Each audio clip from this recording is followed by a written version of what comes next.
Inside a factory in Tiruppur, a textile town in southern India, known for producing nearly all of India's cotton knitwear exports, a digital display blinks 64%. This is just the day's line efficiency. But the number feels heavier now. Beneath it, a row of workers stitch plain white t-shirts meant for H&M. And they've done this kind of work for decades. And for decades, much of what they made, t-shirts, underwear, joggers, baby wear, moved along a single reliable path, straight to the United States. And that relationship shaped everything. Tiruppur's exporters built their factories, workflows, and expectations around massive American orders 15,000 pieces at minimum, and sometimes hundreds of thousands at a time. Entire product lines existed because US buyers wanted plain basics, fast and cheap. One local manufacturer relied on America for 99% of its business. Another spent 25 years supplying the same US client. Across the town, more than a third of all exports were headed west. And then, on 27th of August this year, the US imposed 50% tariff on most Indian imports. For a cluster that ships to Walmart, Target, Carter's, and every retailer in between, the shock was instant. Firms saw growth projections flip into revenue drops. Some scrambled for discounts in their local supply chain. Others started shifting production to Sri Lanka, Kenya, and even Bangladesh. So, Tiruppur did not just lose its biggest customer, it lost the familiar world that it had built its success on. But here is the twist. Many exporters now think that this catastrophe might be exactly what they needed. Because once the panic faded, something unusual began to happen on the factory floors of Tiruppur. And that is where our story really starts today. With an industry forced to change for the first time in decades and discovering that maybe it should have changed a long time ago. Welcome to Daybreak, a business podcast from the Ken. I'm your host Nigdha Sharma, and I don't chase the news cycle. Instead, every day of the week, my colleague Rachel Varghese and I will come to you with one business story that is worth understanding and worth your time. Today is Tuesday, the 18th of November.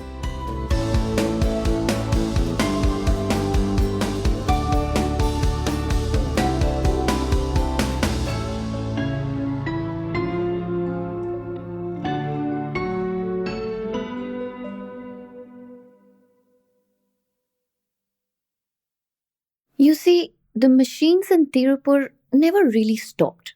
Needles still dart, cotton still moves in steady lines across tables. From the outside, it looks like business as usual. But inside the offices where orders are tracked and margins are calculated, the numbers tell a harder truth. India's garment exports have been stagnant for years.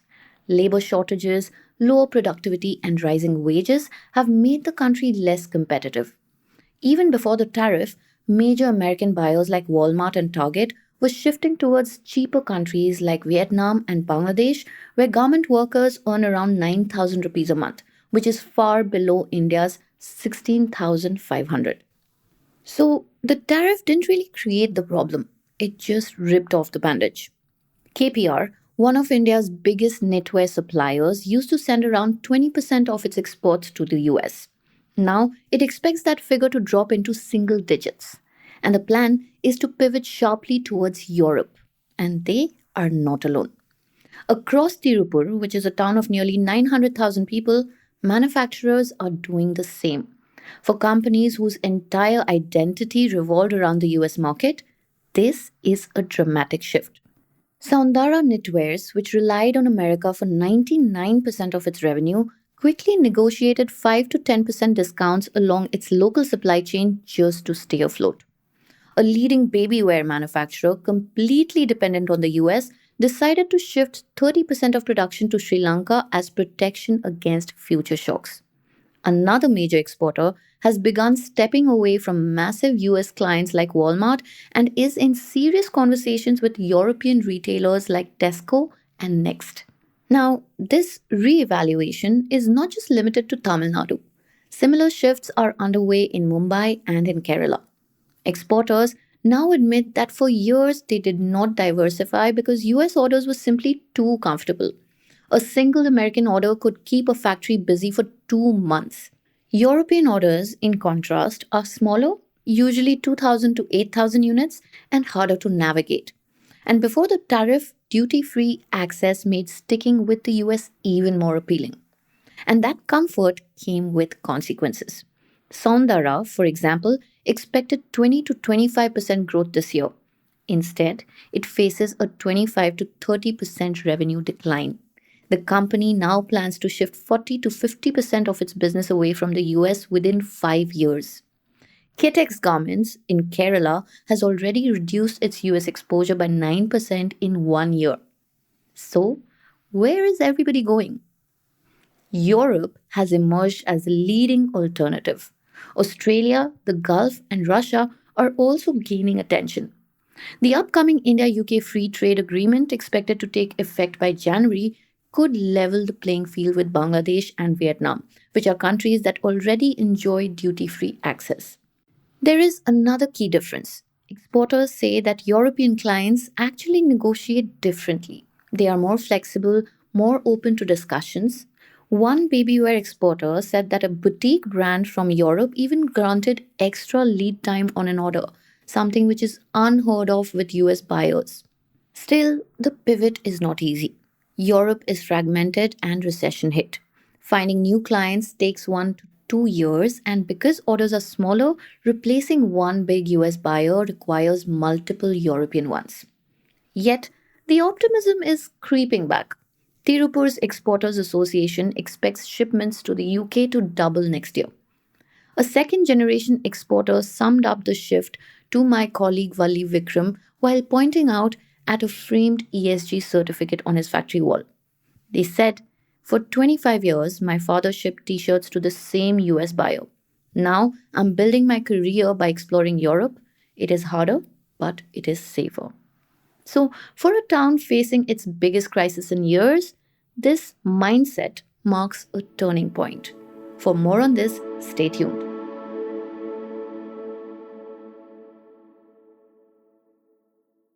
The Ken reporter Valli Vikram walked through two different factories in Tiruppur, and the difference between the US and European markets became obvious to her.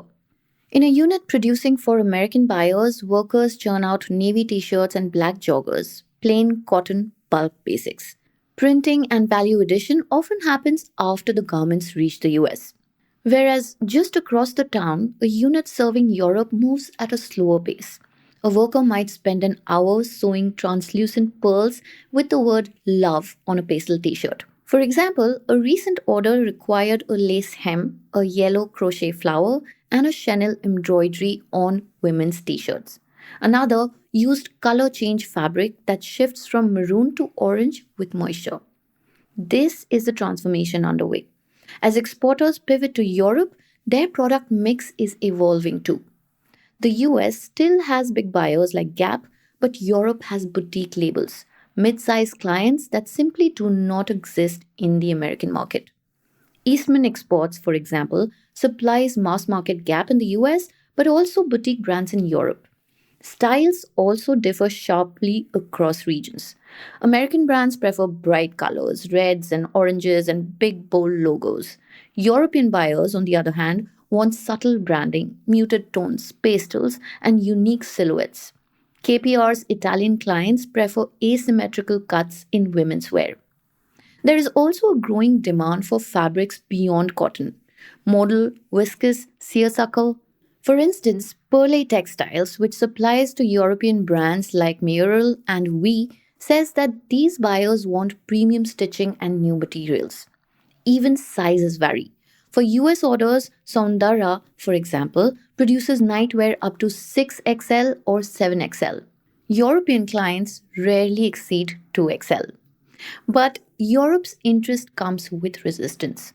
New European buyers are demanding 12 to 15% lower prices, creating fierce competition. Exporters are cutting costs quickly. Some are moving production abroad. Best Corporation, which, for example, depends on the US for 70% of its revenue, is shifting 30% of its production to Kenya to offset tariff damage. Another manufacturer has reversed its model. Bangladesh will now serve its US clients, while India will handle Europe. Inside India, labor adjustments are unfolding too. Layoffs at larger factories have eased Tiruppur's long standing labor shortage. Skilled workers have dispersed across the cluster. Of the 50 newly hired workers that Valli interviewed, 42 found new jobs within 2 to 3 months of being laid off. More than half are from the North India and they plan to stay. Companies are also investing in more technology and automated cutting machines to improve fabric utilization and sewing efficiency. These upgrades are costly, but they chip away at India's long standing productivity weaknesses. Taken together, these changes signal a deeper shift. The tariff, as painful as it is, may do what decades of comfort never achieved, which is push India's knitwear industry to reinvent itself. As one executive put it, the tariff might hurt us now, but it is the first real reason we've had to change in a decade. Back at KPR Mills Unit 2, the red screen still blinks 64%. The worker in a pink salwar still feeds white cotton under the needle.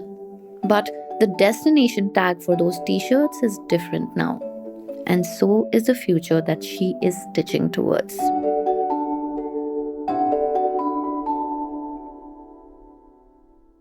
Daybreak is produced from the newsroom of The Ken, India's first subscriber-focused business news platform.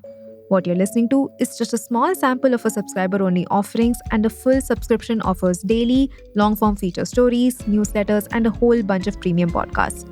To subscribe, head to theken.com and click on the red subscribe button on the top of the website. Today's episode was hosted and produced by my colleagues Snigdha Sharma and edited by Rajiv CN.